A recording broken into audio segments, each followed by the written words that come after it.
I'm happy to declare that the Great Freight Recession is dead. Finally coming out of this freight recession. The trucking industry is finally seeing the light at the end of the tunnel. Yo, it's Matt. Today is a good day.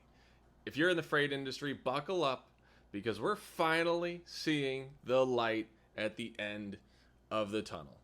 And after what felt like the longest freight recession in history, because it actually was, things are turning around. Spot rates are climbing, demand is increasing, and all signs point to recovery, but there is a catch. So this recovery comes with both opportunities and challenges, especially for freight brokers. So today we're going to break down exactly what's happening in the market right now, how you can position yourself to win as a freight broker, and what risks might derail this rebound.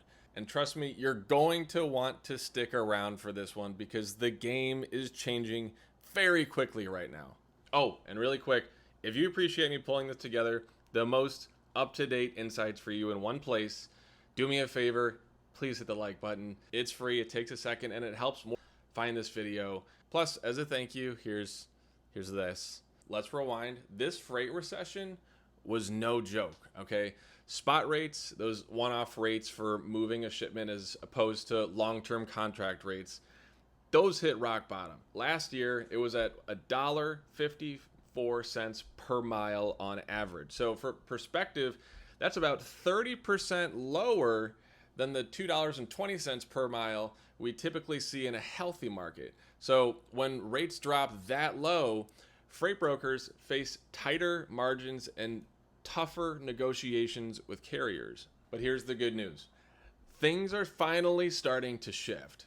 Spot rates have climbed back up to $1.78 a mile, and tender rejections, basically when a carrier declines to move a load that they've been offered, are above 6%. So when carrier rejections rise, carriers are being more selective, which means they have better options and more negotiating power. So for brokers, this signals that the market is tightening, and you may see that higher rates as competition for capacity heats up. So what's driving this recovery? A few factors. So consumer spending is at 1.5% last quarter thanks to a steady wage growth and easing inflation. This means that more goods are being made, stocked, shipped, and giving you as a freight broker more loads to move. Improved supply chains are also playing a huge role right now. Remember all of the bottlenecks from last year? These were delays caused by container backlogs at ports, material shortages. These bottlenecks are clearing, which means shipments are now moving more predictably. And for brokers, this builds trust with shippers and makes it easier to deliver consistent service. And finally, seasonal demand is kicking in with holidays around the corner. So retail and travel spending are surging, which creates a spike in shipments. Shippers are scrambling for capacity, and that's where brokers come in. So when you combine these elements, it's clear that we are entering into a very new freight cycle. And this isn't just good news, it's the perfect chance to get ahead if you're a current freight broker or if you're looking to become a freight broker. Let's zoom out for a second and talk about the bigger picture.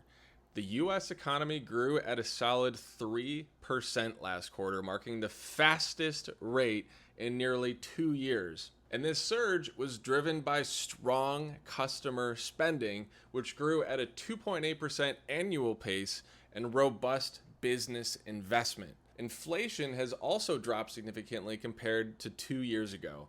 The Federal Reserve's key measure, called the PCE index, shows prices rising at just 2.5% annually now compared to the 9.1% back then. So what's the takeaway?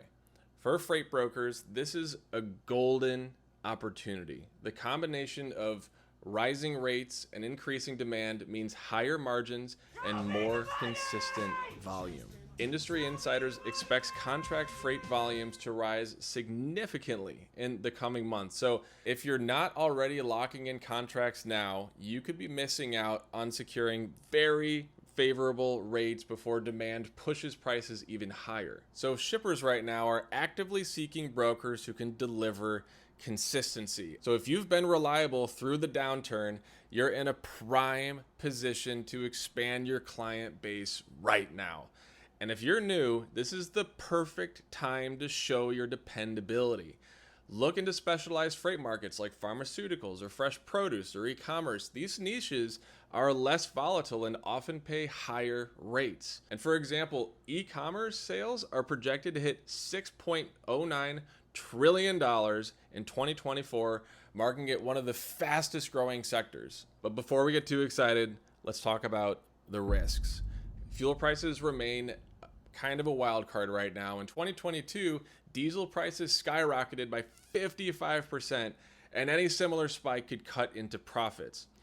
And then there's the FMCSA's Clearinghouse 2 regulations, which just took effect. These rules require state driver licensing agencies to check a federal database before issuing or renewing a commercial driver's license. So if a driver has unresolved drug or alcohol violations and hasn't completed the return to duty process, their CDL gets downgraded until they do. And here's why that matters. Trucking expert Adam Winfield estimates that up to 177,000 drivers could lose their CDLs as a result.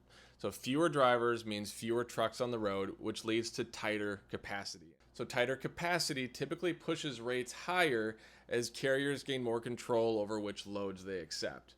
For brokers, capacity shortages aren't all that bad because when truckers are harder to find, shippers often look to brokers for help securing capacity. So this opens up opportunities to build stronger relationships with shippers and offer competitive rate options that balance their needs with market conditions. It's a chance to prove your value by navigating a tighter market with skill and strategy. So what does this all mean for you? Whether you're a seasoned broker or just starting out, this recovery is packed with opportunities.